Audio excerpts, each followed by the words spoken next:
Bom dia, muito obrigado. I'm Josh Kirshner. I'm very happy to be here in the BRILHO conference.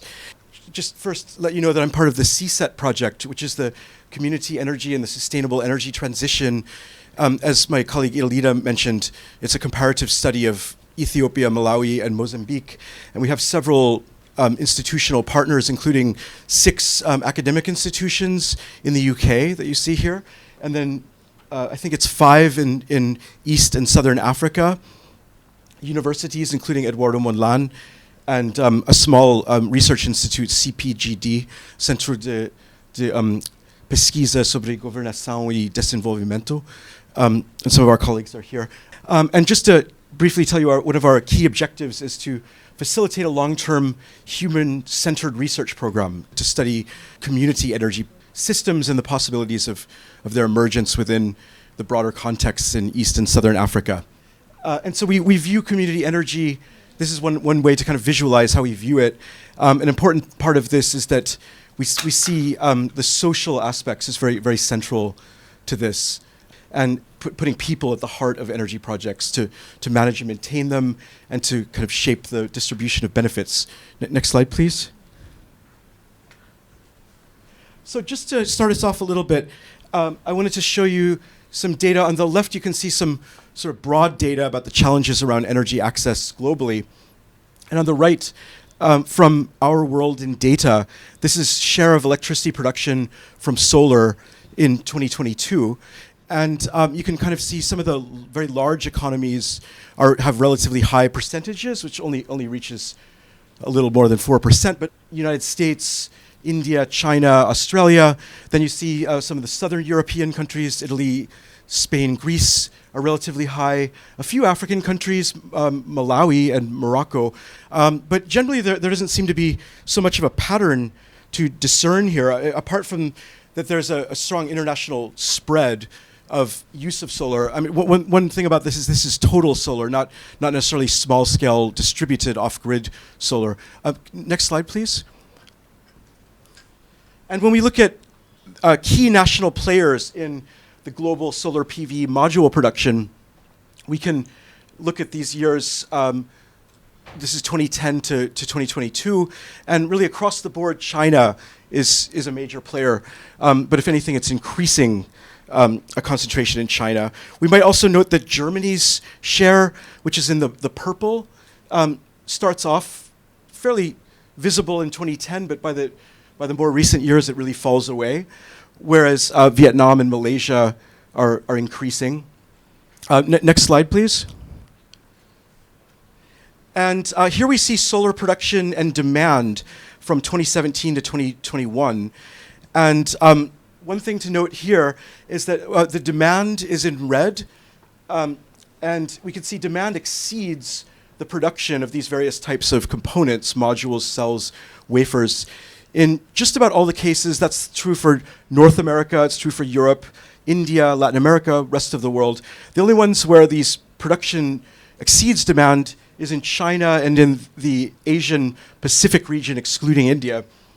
And note also that China needs its own scale. It's such a larger amount of production that it's not even on the same scale. Can I have the next slide? So one last piece of data to kind of set this scene is the top 10 companies' share of PV manufacturing through equipment revenue, so revenue from selling this equipment.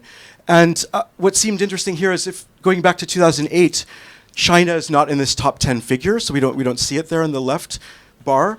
But then starting in 2017, China starts to become rather significant, and then by 2021, China is nearly at half of all the revenue there. And then we can see the share of the top 10 companies over this 5-year period increasing. So it seems that we have kind of increasing concentration in the market, as well as a growing role of China.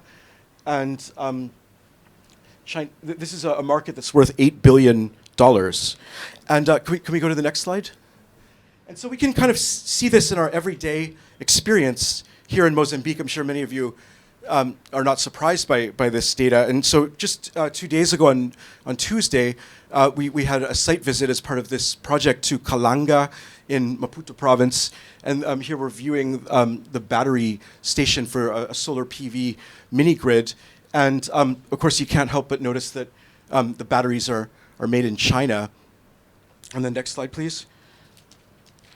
And recently, I conducted a brief field visit in Malawi, and I visited some off-grid energy projects. And this is a small micro-hydro project in Mulanji, which is quite near the border of, not far from Milanji in Zambezia province, a small micro-hydro project that is managed by our friend and partner, Arnold Kaziponye.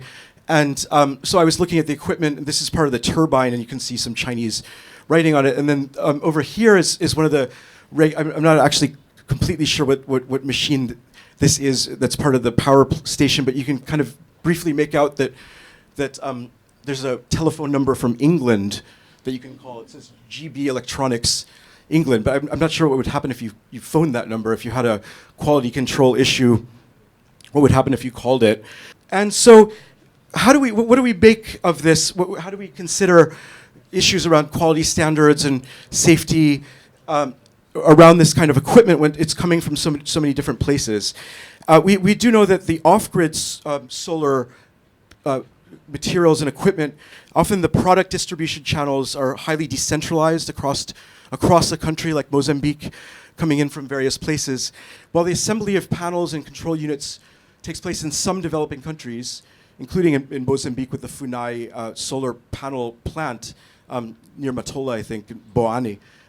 And while in some cases system components such as glass, aluminum, and batteries are also sourced locally, typically these components are imported, and the value chains for these products should be then treated as reaching their endpoints in importing countries. So we have to think about what happens when these components come to their endpoints as well.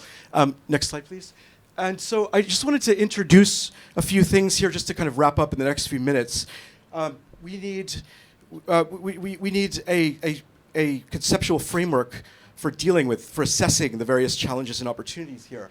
So the sale of OGS devices is geographically concentrated.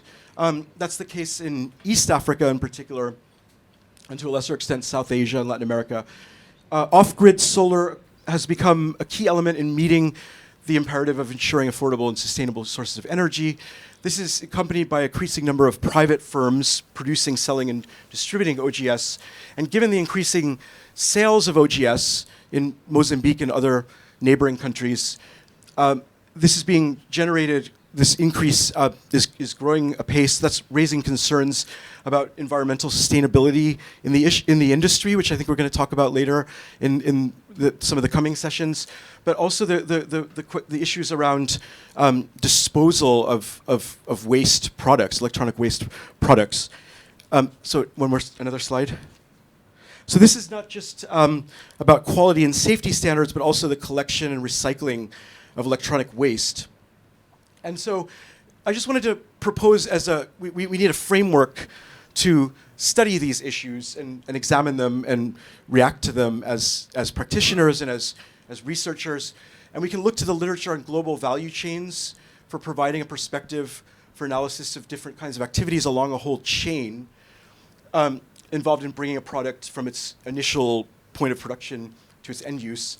And this framework of global value chain helps us understand the ways that production, trade, and consumption are linked and how they evolve within sectors. Much of the research focuses on dominant actors within an industry, so within an industry like off-grid solar, and we look at lead firms whose decisions and activities have effects across this chain.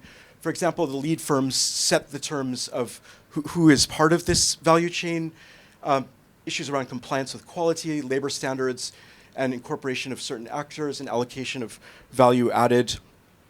And so this is some of the questions that we could use to sort of delve into this. I thought I would kind of pose some questions that I think we can ask in different contexts within the off-grid solar sector and other off-grid renewable technologies. How are the value chains structured and governed? what are the institutional and regulatory frameworks for quality standards, but also, as I was mentioning, waste handling and recycling as the disposal starts to become an issue as well. To what extent are the leading suppliers currently involved in collection and recycling, and what is the potential for increasing recycling by enhancing environmental governance within these chains? And so we can look at some of the actors and lead firms in Mozambique. For instance, Solar Works is one I think that is starting to look at these issues. And so I'm going to leave it there. 'Cause